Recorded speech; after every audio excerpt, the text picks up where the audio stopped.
What is up, Colts fans, and welcome into another episode of the Conley on the Colts podcast.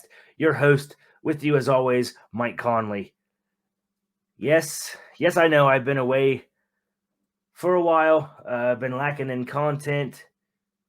Took a break for a while, but nevertheless, I am here and I am back talking Colts versus Raiders Week 17 matchup in a huge, very, very important game. Now, the Colts must win if they want to keep their playoff chances, playoff hopes alive.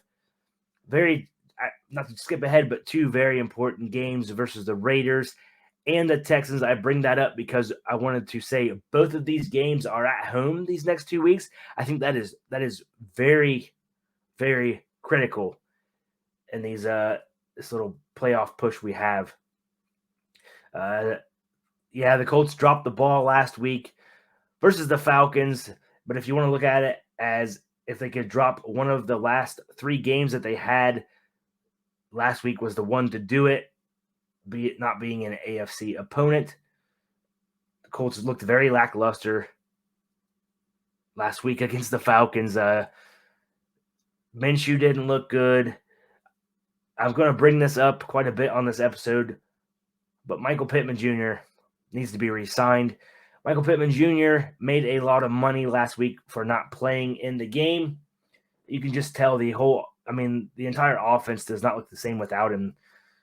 I don't think that many teams fear the Colts passing game, and they definitely, at least the Falcons, did not fear it at all without Pittman in there. Pittman just showed how valuable he is, how valuable he has become as the Colts' number 1 wide receiver. I will say that last year I gave him some flack. I thought he played sloppy at times for a quote number 1 receiver. Quote number 1 receiver. That's an inside joke to my buddy Justin. Speaking of my buddy Justin, wanted to give a shout out to him. See on the wall the new sign, Conley on the Colts, from him for Christmas. Thank you. Thanks, pal. I appreciate it. Want to give you a shout out. Back to Pittman, man. That's actually one of my keys of the game we'll get into later, but the offense did not look the same last week. Everybody played sloppy besides the ball, but offense especially.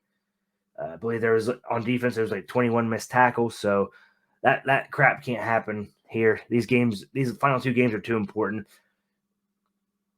Curious to see what Colts team we have coming into the building this week. Whether it just seems like here these last 4 games, the Colts have really been back and forth. Look back at the Bengals and get blown out by the Bengals, play like absolute crap, and then play at home versus the Steelers and just beat the brakes off the Steelers. By all accounts, Minshew had a great game. By all accounts, everybody played great. And then we go to the Falcons, and it's like I don't even know what we did. It just everybody did not look good. I know there's Gus Bradley is getting some heat, and by all accounts, I think he should. I like Gus Bradley, but at the same time, it's like, dude, we got 1 sack last week, and a Colts D line that's done great all season, and just Gus Bradley is not changing his scheme. It's just always cover 3. There's just sometimes when you can't get pressure organically, you gotta create pressure with blitzes and things. He just I don't know what it is. I get that we're struggling in cornerbacks. You don't want to leave those guys vulnerable, struggling with all these injuries. But hey, we'll see here. I wanted to touch on that point of we don't know, not quite sure what Colts team we're going to get this week. Credit to Shane Steichen and the coaching staff. I'm going to be making a video towards the end of the season, actually at the end of the season, and how I feel about how the Colts turned out. But credit to Shane Steichen and this coaching staff for really getting these guys, for the most part, playing hard and playing with some urgency. Last year, that was lacking. And I know this year, some myself and some Colts fans included, it almost like we have PTSD coming into these final 2 games just from the 2021 season, where it was Colts win and get in. It was Colts Nobody wants to play this team in the playoffs, and all you got to do is win this game, and they're in, and they just debacle towards the end of the season.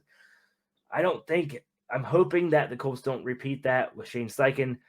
It seems like when they have a flunky game, they lose pretty bad. They come back and do a good job. So hopefully that is the case. So getting into this matchup with the Raiders here, the Raiders are playing some great football. I know on paper the Colts, by all accounts, should win this, but the Raiders are playing some great football under their interim head coach. Last week, their defense especially is playing great. Last week, their defense had 2 back-to-back touchdowns in Week 16 versus the Kansas City Chiefs. Their defense also has only given up 21 points in their last 7 games. So, actually, I take that back. Sorry, I read that wrong. Their defense has only given up 21 points once in the last 7 games, so they're playing very good. Colts only scored 10 points on the Falcons. That's going to be an interesting little statistic there. If the Colts come up flat again, it's going to be very hard to win this game against the Raiders. Minshew last week, 201 yards, 1 interception, no touchdowns, and a 58.5 passer rating. Pittman, again, you're going to hear that a lot on this episode. Pittman was missed. He is on track to play currently, cleared a concussion protocol. I know he did last week as well, and he hit that setback, but by all accounts, he's playing this week. Raiders defense held Patrick Mahomes to 235 yards, 5.3 yards per attempt, 1 touchdown, 1 interception with a 73.6 rating. Colts gave up 6 sacks last week, 11 QB hits. That's just very uncharacteristic from this Colts team this year with the offensive line. It's honestly done pretty good. Blake Freeland's been filling in for Braden Smith and the 3rd-round rookie, and Freeland's done a decent job, kind of thrown to the fire this year. But Braden Smith is on track to play as well. So this will be just like the third or second or third time, I believe, that the Colts offensive line has played together as a full 5-man unit. So that's hopefully Smith and Pittman as well are on track to play. It'll go a long way. It really will. Raiders last week gave up 4 sacks and 10 QB. I'm sorry, Raiders last week got 4 sacks and 10 QB hits. Like I said, that defense right now is just flying around, playing very, very hard football. Colts O-line might have a long day on their side of the ball. The Raiders D-line, you got Max Crosby, who is just an animal, who has 13.5 sacks this year. And then Malcolm Kuntz has had 3 sacks last week. Kuntz has 5 sacks in the last 2 games. He's got 7 on the season.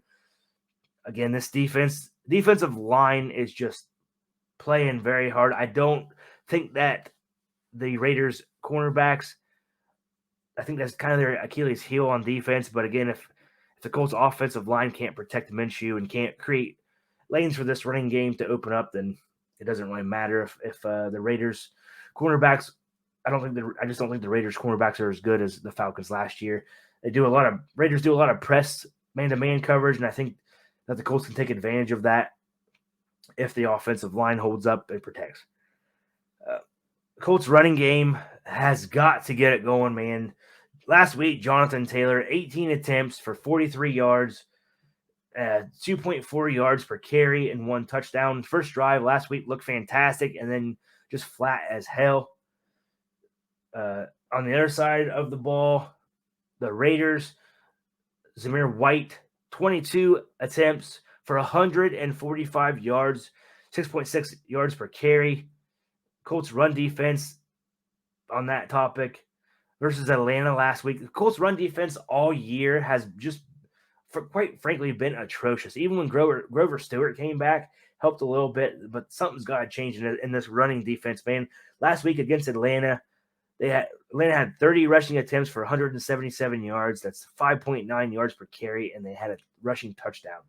So looking at these matchups, man, these statistics from these last week from these two teams, it's just It's Colts have really got to stiffen up in a lot of areas.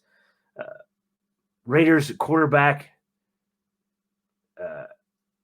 Aiden O'Connell last week, not great statistically, 9 of 21 for 62 yards, 3 yards per attempt with a 50.3 passer rating.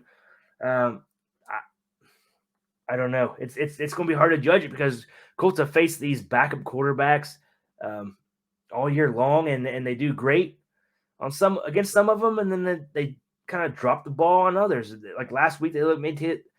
Granted, Taylor Heineke, I think, is a pretty decent quarterback, and he is kind of tore up the Colts. I know I was at the game last year when he played for Washington, and he tore the Colts up then as well. So it's just hard to say what this Colts defense is going to do against Aiden O'Connell. I don't know. I think the Colts. I think Shane will get these guys playing good, and you'll see a lot better defensive effort than we saw last week. Real quick, final portion of this episode. My keys to victory. Number one, Michael Pittman Jr. He's got to play. He's actually sixth in receptions this year in the NFL and 14th in receiving yards. Like I said, the guy deserves his payday. He needs to be in there. I seen he was on the injury report. Still, full participation today with a concussion and a shoulder from that hit against the Steelers game, but he has got to play. He just opens up a lot more for the offense. Second key to the victory is Colts defense needs to get a takeaway here.